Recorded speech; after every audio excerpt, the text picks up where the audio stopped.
In the Sylvania school system, we have enhanced our safety procedures using the ALICE training protocols. ALICE is based on a simple philosophy. The information we share is common sense, it's just not common knowledge.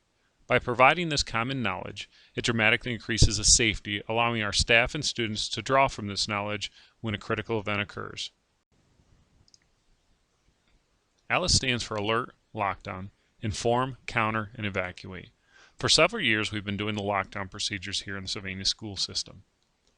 One of the biggest changes to the ALICE program from the lockdown is we now encourage evacuation. If we can safely get out of the building, we will encourage our staff and students to leave the building to avoid the threat. If we look at how this program's evolved, we look at how police responded to these events in the past.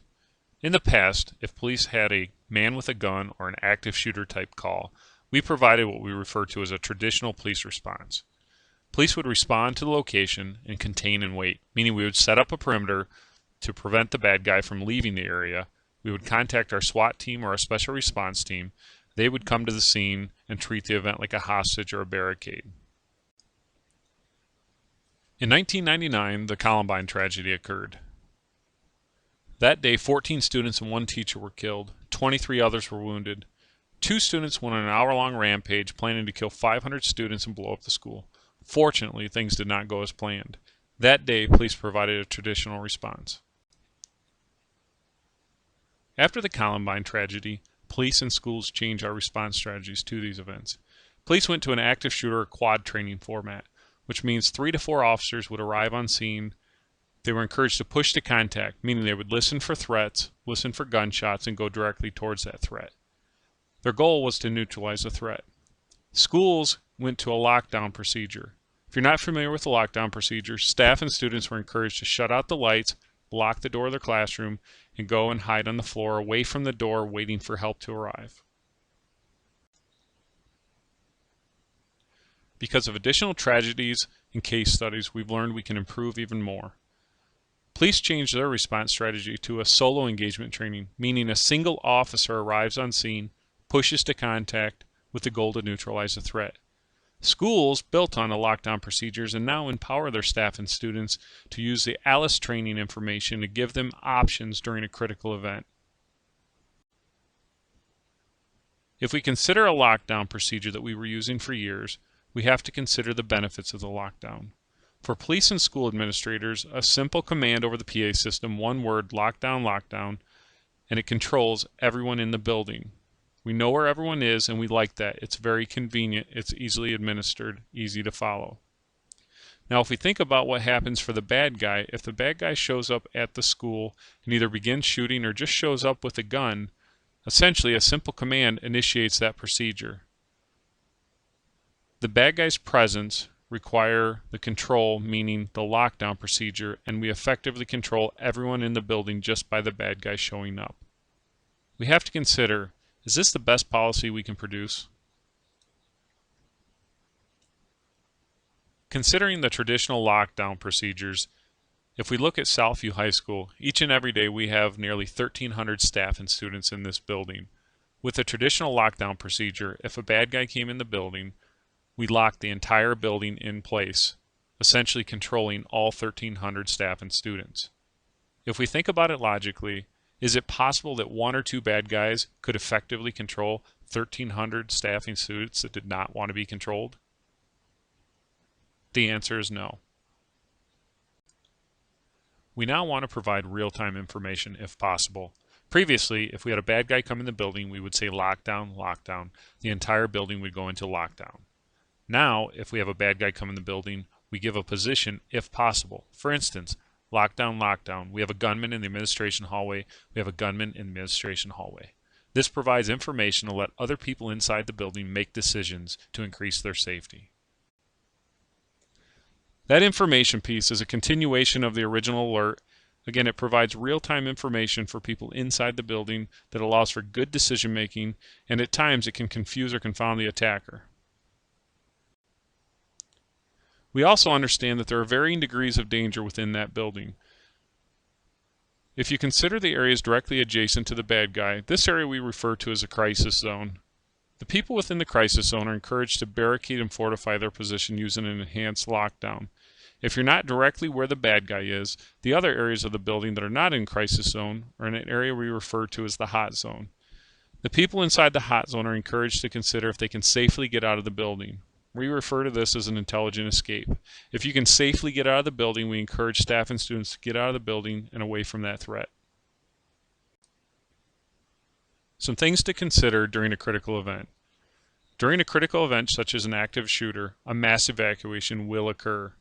Whether it's planned or not, at some point during active shooters, mass evacuations always occur. It's a natural response. It requires very little resources, very little training. We look at case studies to review what happened during these events to increase our safety for the future. If we look at the Columbine High School incident, more specifically the library incident, there's one bit of information that can make a significant difference for our future. As we look at basically what happened that day, a wounded teacher came into the library from the hallway and started instructing the kids to get under the desks and hide. Unfortunately, 2 bad guys came in shortly thereafter. There were 56 people inside the library at that time. The bad guys stayed in the library for 7.5 minutes. Both gunmen had to stop during shooting to reload. They also engaged or shot at the police on the outside of the building. In all, they shot 22 students and 10 were killed. All the fatalities were static, passive targets. All but 1 were hiding under tables. We can learn key lessons from this event. If we look at what other options were available during the Columbine Library incident, one specific option stands out more than others. By looking at the floor plan, there's things we can learn. If you look at the left side of this building here, the left side of the image, this is an entire bank of windows. The library was on the 2nd story of the building. These windows were on the left side of the floor plan I just showed you. Windows are an option. We call it a non-traditional escape route, which we'll talk about a little later. More importantly, I'd like you to look at the sidewalk and understand how sidewalks and building layouts work. If you consider the sidewalk, most important area is here on the left side of the image towards the top. This small piece of sidewalk attaches to the building. What does a sidewalk like that lead you to believe? As we look at a floor plan with a sidewalk included, you can see that sidewalk I just pointed out. This is a door. It's an emergency exit door from the library. This is a picture of that same door.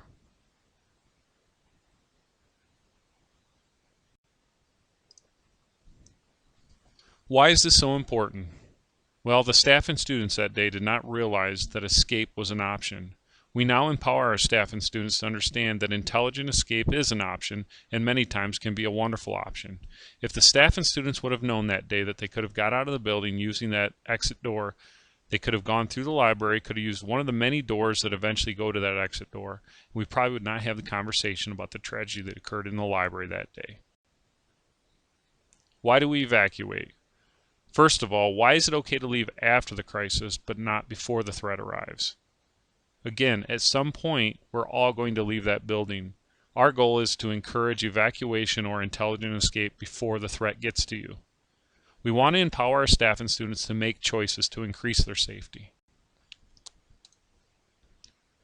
We encourage you to consider non-traditional escape routes. A traditional escape route is a doorway or a hallway. If you think about how you normally come in the building or leave the building, it's quite likely you use the same door and same hallway each and every day to go in and out of the building. We're all rule followers and we're all creatures of habit. During a critical event, it's likely that you would try to use that same hall and that same door. If you plan in advance, understanding that it's so important to use a non-traditional escape route, you'll know that the window in your classroom might be a better option. As we look at windows, all windows are different sizes. Some people might not be able to fit through the lower window in this picture. If we can't fit through that lower window when it's open, what other options do we have? If you can't climb out the window opening, you may need to break the window out. If you need to break the window, understand that the center of a window is very flexible and durable. You would be shocked at how much energy it takes to break a window by hitting it in the middle. The best place to break a window is in a corner where it's structured and rigid. Hit it in the corner and the chances of breaking it is much greater. We have to understand that intelligent escape may be our best choice. Some situations will not allow us to escape. If escape is not an option, our next best choice may be an enhanced lockdown. Lockdown basics are very important. First of all, you need to trust your instincts. Believe in yourself. You may hear an announcement, you may not. You may hear gunfire or an explosion. You may see someone walking into the building, through the building, or even on the outside of the building carrying a gun or some sort of device that lets you know your safety is in danger. A witness or a student may alert you of threat. Please do not wait for confirmation to take action. Believe in yourself. If you see a threat, take action. With an enhanced lockdown, we have several options, some of which can dramatically increase our safety. First of all, we consider layers of security. The more layers of security we have, the safer we are. The first layer of security is always locking the door. The bad guy has to defeat that door lock before they can ever breach that door or get to us. After we lock the door, we also have secondary door restraint devices here in Sylvania schools. You may see those as you walk through the school. Essentially, it's a deadbolt system, and again, this is a second layer of security to increase our safety. The goal is to make ourselves as hard a target as possible. The harder target, the more likely the bad guy is to move on and look for an easier target. The secondary door restraint device is essentially a deadbolt that's been installed on all the doors in the buildings. As you walk through the building, you'll see these on the door frame. On the door frame, you'll see a deadbolt hanging in its retaining device. You'll also see stickers. These deadbolts are for emergency use only. The deadbolt can be installed in moments and dramatically increases our safety. This is a second heavy layer of security. One other structural enhancement we've done in Sylvania School is we enhanced the side lights, the glass areas next to our doors. We've done extensive testing and replaced all side lights with materials to increase the safety for our staff and students in the buildings. With an enhanced lockdown, we do several other things to increase our safety. First, our staff and students will stand inside the room. With a traditional lockdown, our staff and students sat in a corner and waited for help. Now you're going to stand. You're going to stand because it allows you to move, allows you to run, allows you to get out. Next thing, we're going to make sure we lock the door. The first layer of security is to always lock the door. This dramatically increases our safety. After we lock the door, we're going to add additional layers of security. We're going to barricade and fortify our position. We can use a secondary door restraint device. If we do not have a device of this nature, we can use ropes or cords or any other way to make the door harder to open. We also can use door wedges if the door opens towards us. We can use desks, chairs, we can use cabinets, any other device or item we can use to make our area harder to gain access to. This will increase our safety dramatically. This image just demonstrates using cabinets and furniture to increase our safety.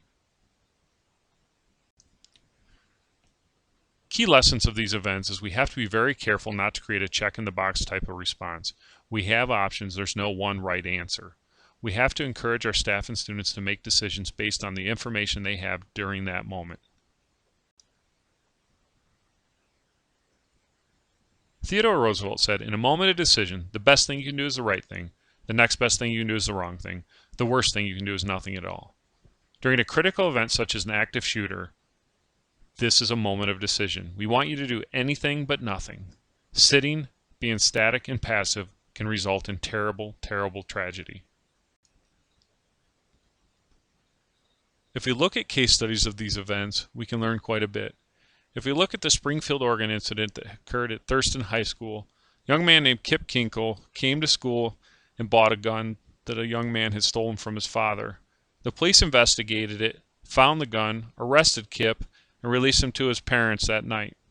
That night, Kip shot and killed his parents while they were at their home. He went to school the next day and shot 27 students, killing 2 of them. At some point during the shooting, the bad guy ran out of bullets. As he was trying to reload his gun, another student, Jacob Reichard, decided he was not going to die like this. Reichard had already been shot in the chest and wounded. He tackled Kinkle as he was reloading. As he was wrestling with Kinkle, Kinkle pulled another gun and shot him again. At this point, though, several other students realized they needed to help, and they all jumped on the bad guy and held him down until the police could arrive. It's important to know Riker survived the shooting incident. Kinkle fired a total of 51 rounds that day before being subdued. He also had in his possession 1,127 rounds. Can you imagine the devastation he would have unleashed if someone didn't step in? When he was arrested, a couple other things were very important. That day when he came to school, he had two guns, a .22 caliber and a 9mm gun. He had one bullet for each weapon system taped to his chest. When he was arrested and interviewed, it was learned that his plan was to shoot all 1,127 rounds, and then with whichever gun he had with him, he was going to pull one of these rounds off his chest and end his life. If we do a case study of the Virginia Tech tragedy, there's quite a few things we see that we can do to dramatically increase our safety during an active shooter event. To learn what happened that day, the basic overview is the bad guy was a student at Virginia Tech. He started early that morning by shooting two students in another dorm. I'm going to take you onto the campus through images to show you, help you understand what happened that day. The bad guy lived in Harper Hall here on the left. At around 7 in the morning, he went over to Ambler Johnson Hall and waited for a student to arrive home. A female student was dropped off by her boyfriend after a late night. He followed the student into the dorms, shot and killed her. At some point, a resident advisor came in to check on her, and he was also shot and killed by the bad guy. The bad guy went back to his dorm at Harper Hall, cleaned up, apparently deleted any and all electronics from his computer, his phone, and everything else to get rid of anything and everything. He then went to town and mailed a package to the media. The package essentially had a long story explaining what he did and why, also images. Those were the images you saw on the news that night. At around 9:01, he left the post office and then returned and went to Norris Hall. Norris Hall was where the majority of the tragedy occurred that day. As he entered the hall there, he started locking doors using chains to close the deadbolts on the doors and to limit, one, the ability for police to get in, and also limit the ability for students to get out of. As we go over to Norris Hall, it's a standard layout. This is the hallway at Norris Hall of what the buildings look like and the classrooms look like. This is what a classroom looks like. It's a standard classroom with a solid door. The bad guy went to the second floor of the building. He started looking in the classrooms to find out what targets he had available to him. At some point, he entered room 206 and began shooting. He killed 10 and wounded 2 in that room. He then went across the hallway. Room 211, killed 12, wounded 6. Room 207, killed 5, wounded 6. And we'll come back to that room. Room 204 had a professor that started barricading the door to prevent the bad guy from getting in the door. At that point, all they had were their bodies and their hands to barricade the door. The professor started ordering students to jump out the windows. They were on the second story here. It was approximately 17 feet from these windows to the floor or the grass. You can see these windows open quite a bit and would allow most people to exit the windows. 10 of the 16 students that were in that class day were able to exit the window. 6 received injuries. Essentially, they had injured ankles and things, but no one was seriously injured, the students that exited the door. The professor and another student had barricaded the door with their bodies. At some point, the bad guy was able to breach that door. The professor and one other student were killed. Several others were wounded. Room 205 across the hall, barricaded before entry ever was made, and the bad guy was never able to make entry. He tried to make entry, shot through the door, but somehow they were able to hold him off. By barricading and fortifying their position, we had 0 injuries, 0 killed people in that room. Room 207 barricaded their door after the first engagement because the bad guy went back and tried to get back in the rooms. Room 207 barricaded after the first engagement. They had 5 killed and 6 wounded. The rooms that did nothing, 10 were killed, 2 were wounded, 12 were killed, 6 were wounded. At some point, a professor from the 3rd story came down to find out what was happening, and he was killed in the hallway. The lessons we learned from this event is we look at who was killed and who was wounded. We look at proactive, or the people that did something by barricading, fortifying, and evacuating. Only 5 were killed or wounded, versus the static and passive people, 42 were killed or wounded. This is significant data and gives us a significant lesson to learn from this event.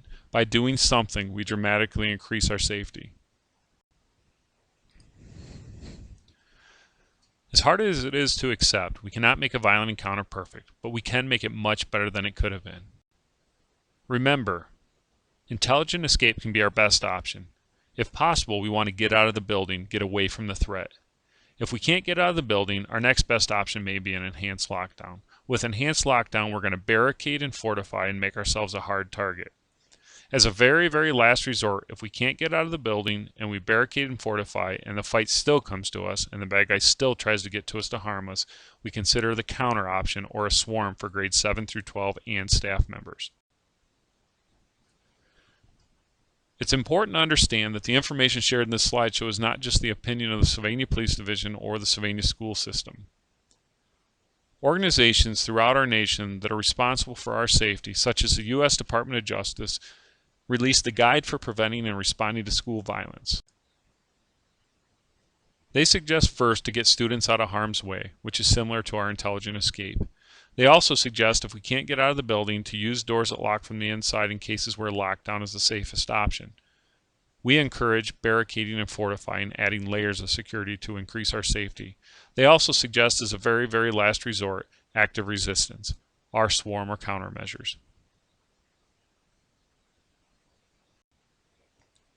The U.S. Department of Homeland Security, the Active Shooter How to Respond Manual, also gives us similar response strategies. First, they encourage us to evacuate, our intelligent escape. If we can get out of the building, we want to get away from the building. Next, they encourage to hide out. They suggest to lock the door and blockade the door with heavy furniture, our barricading and fortifying. It is a very, very last resort. If we can't get out of the building and we can't barricade and fortify and the bad guy still comes to us, they encourage us to take action against the active shooter, acting as aggressively as possible, throwing items and improvised weapons, yelling, and committing to our actions. The overall goal of the ALICE program is to provide a range of options and communications in order for the occupants, our staff, and students to make the best decision for their safety. As I said before, these events are dynamic and fluid and change rapidly. You need to have options. You need to make decisions during those critical moments to increase your safety.